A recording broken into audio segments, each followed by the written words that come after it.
वहीं भेजे गए गरुड़ जी। कागभूषण जी ने उठकर स्वागत किया। आज धन्य में धन्य अति यद्यपि सब विधिहीन, निज जन जान राम मोहि संत समागम दीन।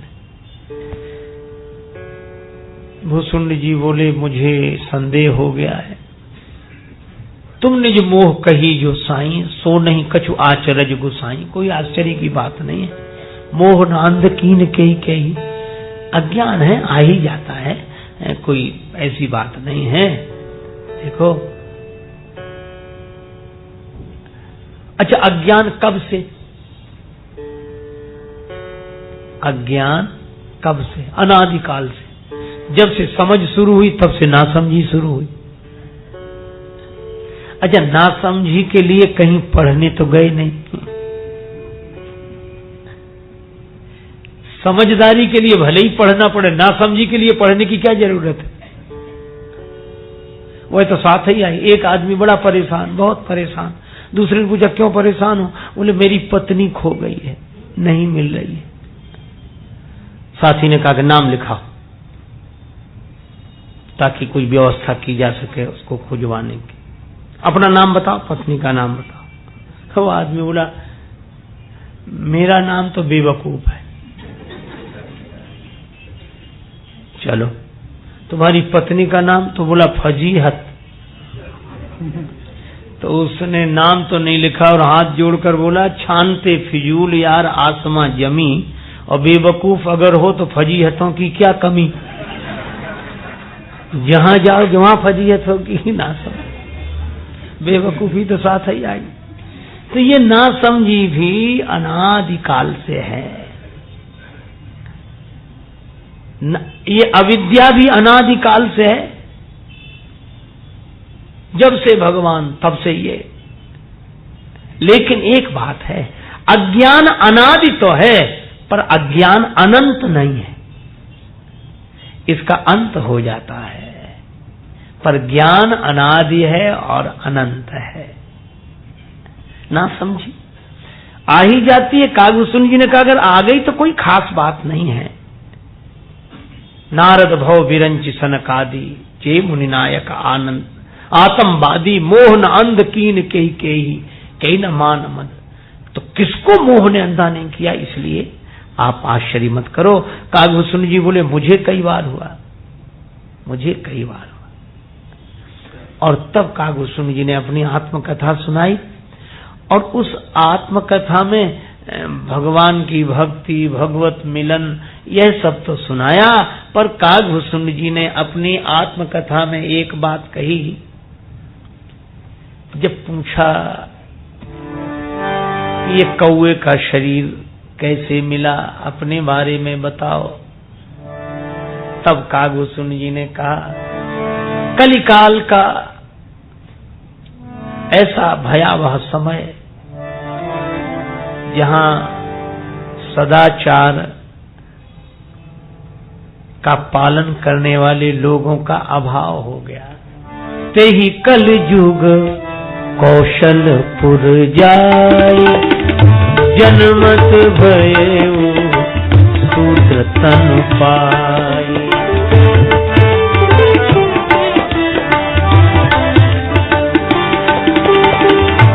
जन्मत भयउ शूद्र तन। अपनी कथा सुना रहे श्री कागभूषण। किसे? गरुड़ जी को। गरुड़ जी आए हैं। गरुड़ जी का संशय कागभूषण जी ने दूर किया। कागभूषण जी कहते हैं, गरुड़ जी, एक बार कलयुग में मेरा जन्म अयोध्या में हुआ। जदप रहे रघुपति रजधानी, राम जी की नगरी में था। क्या कहना उस नगरी का। सीताराम जी की प्यारी रजधानी लागे, रजधानी लागे, मोहे मीठो मीठो सरजू जी को पानी लागे। सीताराम जी की प्यारी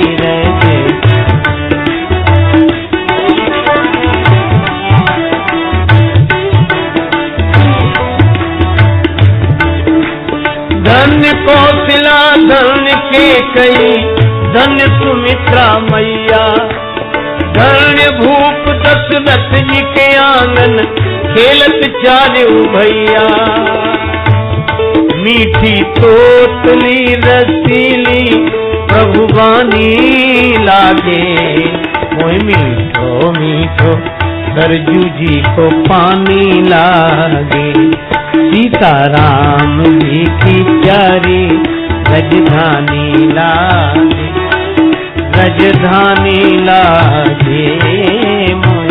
मीठो मीठो सरजू जी को पानी लागे।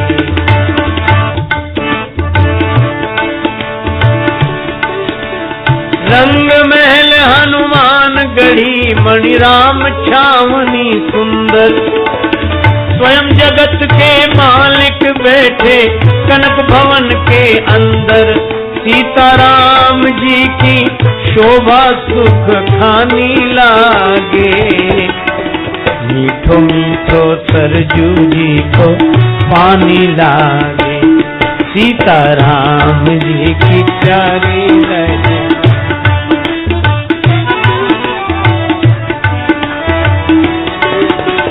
मीठो मीठो सरजू जी को पानी लागे। सहज सुहावनी जन्मभूमि श्री रघुवर राम लला की। जानकी महल सुच सुंदर शोभा, लक्ष्मण जू के किला की। यहाँ के कण कण से तो प्रीति पुरानी लागे। मोहे मीठो मीठो सरजू जी को पानी लागे। सीताराम जी की प्यारी रहे।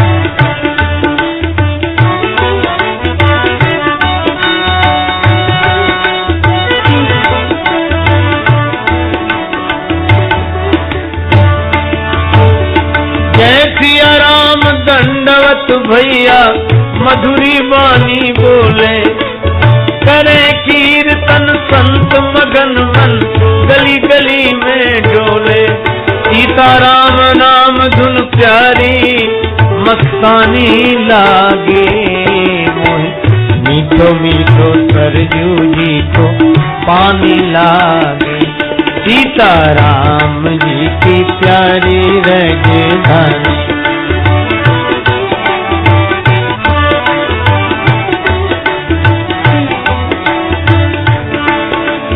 प्रभु पद प्रीति प्राप्त करते सब, पीकर श्री हरि रस को। जन राजेश रहे नित निर्भय, फिकर कहो क्या उसको।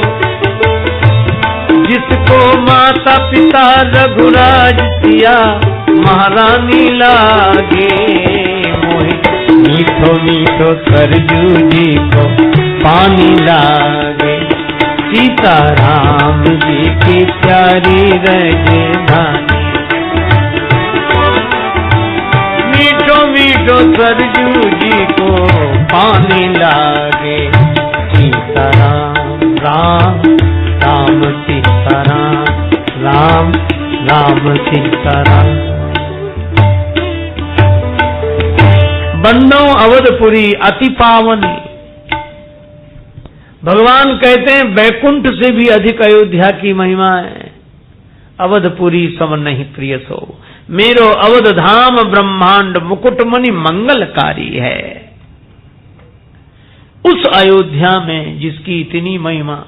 जन्म हुआ कागभूषुंड जी कहते हैं मेरा, लेकिन कलयुग का ऐसा प्रभाव था कि राम जी की नगरी अयोध्या में रहकर भी उस नगरी की महिमा समझ में नहीं आ गई।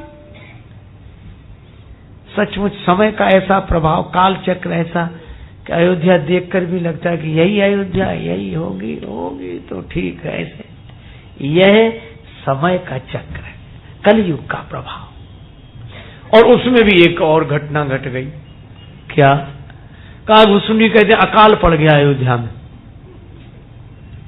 अकाल, घोर अकाल, लोग इतने दुखी। तो मुझे लगा कि अरे नहीं, काहे कि भगवान है। और कहेगी भगवान नगरी। ये कहते हैं सारे जगत का पालन करते हैं, अपनी नगरी का तो अकाल दूर नहीं कर पाते हैं, जगत का पालन करते हैं। अरे बोले छोड़ो इन्हें। कागभूषुंडी कहते हैं कि मैंने अयोध्या का त्याग कर दिया, भगवान को भी नहीं मानता था मैंने कहा कि वह देवता बढ़िया जिसके यहाँ सब कुछ ठीक ठाक हो वह। तो कहाँ आए? कागभूषुंडी कहते हैं मैं अयोध्या से उज्जैन आ गया, गयऊ उज्जैनी सुन उर्गारी। और उज्जैन में कौन? का देवाधिदेव महादेव भगवान शंकर। वहां चारों तरफ हरियाली, खाने पीने को खूब बड़ा आनंद। हम कहा ये ठीक है, ये अयोध्या कुछ नहीं है, बेकार है।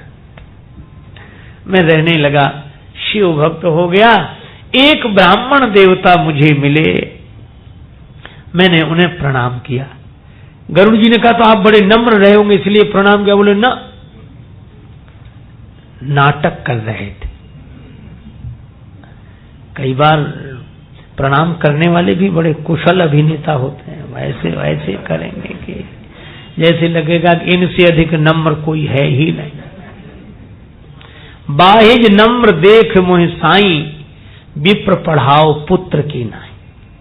ब्राह्मण देवता को मैंने प्रणाम किया तो वे मुझे अपने पुत्र की तरह पढ़ाने लगे और मैं पढ़ने लगा। अच्छा, तो ज्ञान पाकर तो आप फिर बड़े विनम्र हो गए होंगे? बोले नहीं, बदला मैं। फिर भयउ जथा अहि दूध पियाए, विद्या पाकर तो मैं और ऐसा हो गया जैसे सांप का जहर बढ़ गया हो दूध पीने से। तो आप करते क्या थे? बोले अब तो मैं वैष्णवों को देखता तो जलने लगता और भगवान विष्णु का विरोध करता, शंकर जी की प्रशंसा करता। हरिजन दुज देखे जरऊं करऊं विष्णु कर द्रोह। गुरु जी समझाते कि देख, विद्या तो अभेद बुद्धि प्राप्त करने के लिए होती, तू भगवान में भी भेद कर रहा। अरे महाराज, शंकर जी का मुकाबला वो क्या करेंगे? क्यों? यहां देखो शंकर जी के उज्जैनी में कितना आनंद है, वहां अयोध्या में देखो दशा, देखो अकाल है, बेकार, वो नहीं है। अब गुरु जी बहुत समझावे कि देख, तू राम जी का विरोध मत कर, तू भगवान विष्णु का विरोध मत कर। शंकर जी की भक्ति का यह अर्थ नहीं है कि तू दूसरों का विरोध करे और भगवान का विरोध करे। पर बोले गुरु जी मुझे रोज समझाते पर मैं नहीं मानता। तो कुछ दिन बाद मुझे ऐसे लगने लगा कि गुरु जी भी कुछ कम समझते हैं, इनका भी दिमाग कुछ ऐसा ही है। उन्हें एक दिन इसी तरह गुरुजी बड़े प्रेम से समझा रहे थे कि बेटा, मैंने कहा कि नहीं नहीं, शंकर जी के आगे कुछ नहीं। तो गुरुजी बोले सुन, तू जिन शंकर जी की बात कर रहा है वे शंकर जी भी उन्हें अपना भगवान मानते हैं। हर का हरि सेवक गुरु कहेऊ, सुन खगनाथ हृदय ममद। मेरे हृदय में आग लग गई कि शंकर जी और उनके भक्त हो ही नहीं सकता। बोले उस दिन से मैंने गुरुजी को यह समझ लिया कि इन्हें कुछ नहीं आता जाता। फिर गुरुजी फिर भी मौका देखकर समझाते रहते, करुणा का भाव। एक दिन शिव मंदिर में मैं बैठा हुआ था। एक बार हर मंदिर जपत रहे हूं हर नाम, गुरु आए अभिमान ते उठ नहीं कीन प्रणाम। महाकालेश्वर भगवान देवाधिदेव शिव के मंदिर में बैठा हुआ मैं ओम नमः शिवाय, ओम नमः शिवाय, ओम नमः शिवाय का जप कर रहा था। गुरुदेव आए, गुरु आए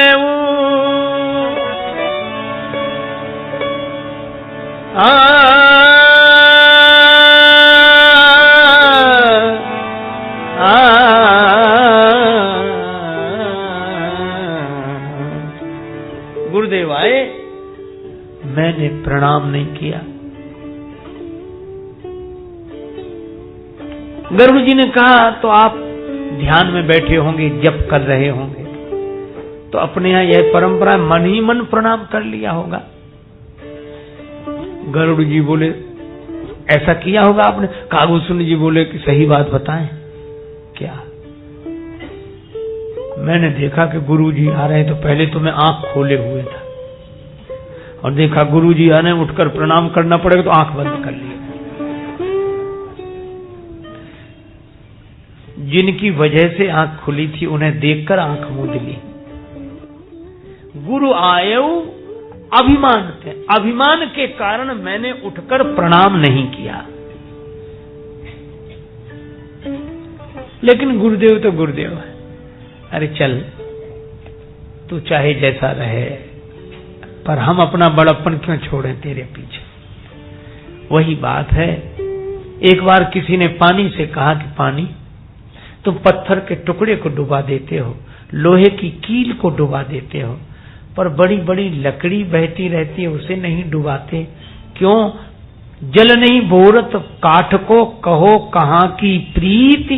पानी ने उत्तर दिया, अपनों सींचो जानी के, यही बढ़ने की रीत है। क्यों नहीं डुबाते? पानी ने कहा कि जिसको सींच कर हमने ही बड़ा किया, अगर डुबा देंगे तो बड़प्पन क्या रहेगा। यही गुरुदेव की बात है।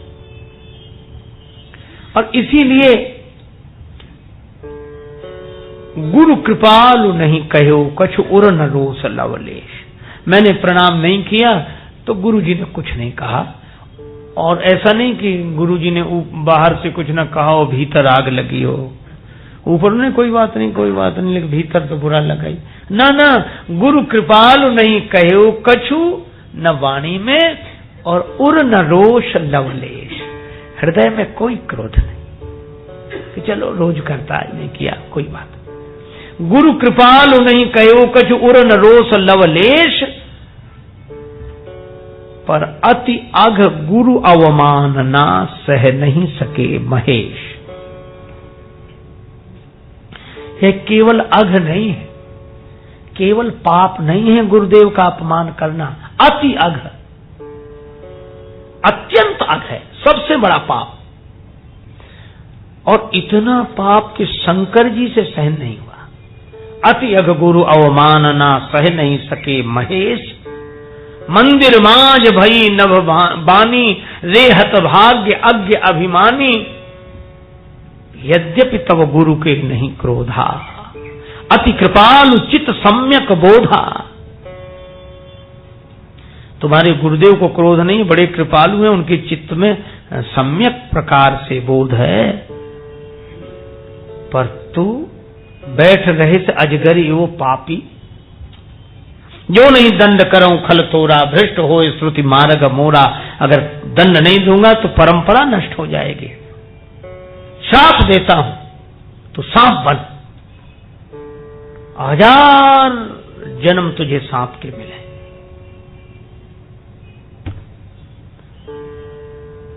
कागभूषण कहते मैं क्या करता रह गया। मैं सोच रहा था कि भगवान से हमारी डायरेक्ट अप्रोच है, गुरु जी की जरूरत क्या। पर भगवान भी नाराज हो गए। शंकर भगवान जगत गुरु हैं, तुम त्रिभुवन गुरु वेद बखाना। गुरु का अपमान हुआ तो जगत गुरु नाराज हो गए, शंकर भगवान नाराज हो गए। होगा ही ऐसा, इसीलिए क्यों नहीं प्रणाम किया था। गुरु आयो अभिमान बस, उठ नहीं कीन प्रणाम। और भगवान कहते हैं गुरुपद पंकज सेवा, तीसरी भगति अमान। अभिमान नहीं, अमान। शंकर जी ने श्राप दे दिया। अब मैं क्या करता, जिनके भरोसे था उन्होंने श्राप दे दिया, जिनका नाम ले रहा था उन्होंने श्राप दे दिया। लेकिन आहा, धन्य है मेरे गुरुदेव, गुरु का भाव ये। हाहाकार कीन गुरु, गुरुदेव हाहाकार करने लगे।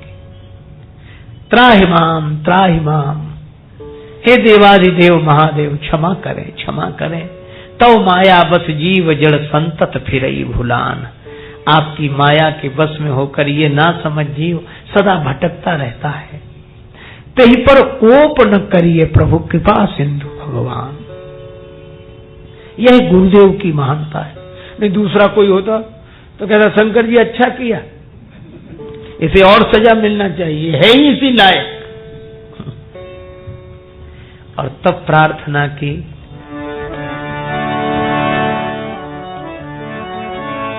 नमामि शमीशान निर्वाण रूपम, नमामि शमीशान निर्वाण रूपम, विभुं व्यापकं ब्रह्म वेद स्वरूपम,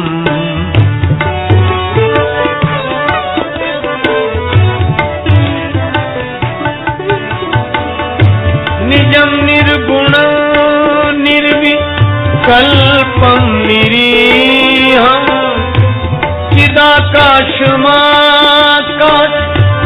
वासं भजेऽहं, नमामि शमीशान निर्वाण रूपम।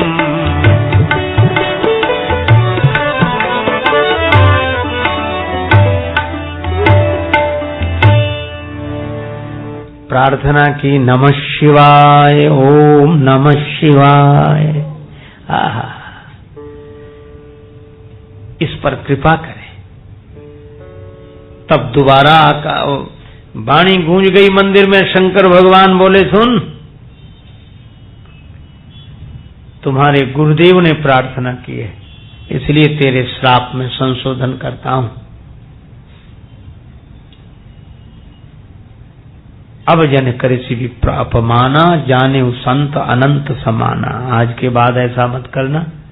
1000 जन्म सांप के तो मिलेंगे, पर तू जब चाहेगा तब शरीर छोड़ सकता है, और जन्मने मरने का तुझे कोई कष्ट नहीं होगा, और तुझे सब जन्मों की याद रहेगी। मैं गुरुदेव के चरणों में गिर गया। बिछुड़ने का क्षण था, बार बार प्रणाम कर रहा था। गुरुदेव के भी आंखों में आंसू थे, और यही कहा कि तुम्हारा कल्याण। कागभूषुंडी कहते हैं कि फिर मैं शरीर छोड़कर सांप बना। जब चाहता तब शरीर छोड़ देता। जिम नूतन पट पहरई नर पर हरई पुराण।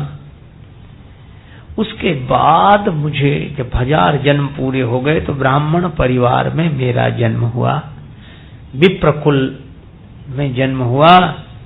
मेरा नाम भूसुंडी रखा गया। कागभूषुंडी जी ने पूछा कि तुम्हें मरने जीने में कोई दुख नहीं? गरुड़ जी ने पूछा कि आपको मरने जीने में कोई दुख नहीं हुआ? बोले ना, तो कोई भी दुख नहीं रहा होगा। कागभूषुंडी जी बोले, गरुड़ जी एक दुख है, वो नहीं मिटता। कौन सा? एक शूल मोहि मिटई न काऊ, एक शूल मोहि मिटई न काऊ, गुरु कर कोमल शील स्वभाव। गुरु कर कोमल शील स्वभाव। गुरुदेव के कोमल शील स्वभाव की जो उनके शील का स्मरण है, वह शूल आज तक नहीं मिटा। कि कहां उनकी करुणा और कहां मेरा व्यवहार आज तक। उसके बाद कागभूषुंडी जी अपनी कथा सुनाते हैं, पर इस कथा में मुख्य बात क्या कि गुरुदेव के अपमान का फल क्या मिला। इसीलिए भगवान कहते हैं कि देखो, शंकर भगवान भी कहते हैं कि मेरा भक्त वह जो गुरु का सम्मान करे, जो गुरुदेव का सम्मान न करे वह मेरा भक्त नहीं। भले ही मेरे मंदिर में बैठकर मेरा नाम ले, पर मुझसे वरदान नहीं, श्राप मिलेगा अगर गुरुदेव का अपमान किया। तो शंकर जी का भी कहना है कि जो गुरुदेव का भक्त वह मेरा भक्त है, और श्री राम जी भी वही कहते हैं कि जो गुरुदेव का भक्त वह मेरा भक्त। इसलिए कहा शबरी माता, तीसरी भक्ति है गुरुपद पंकज सेवा, तीसरी भक्ति अमार।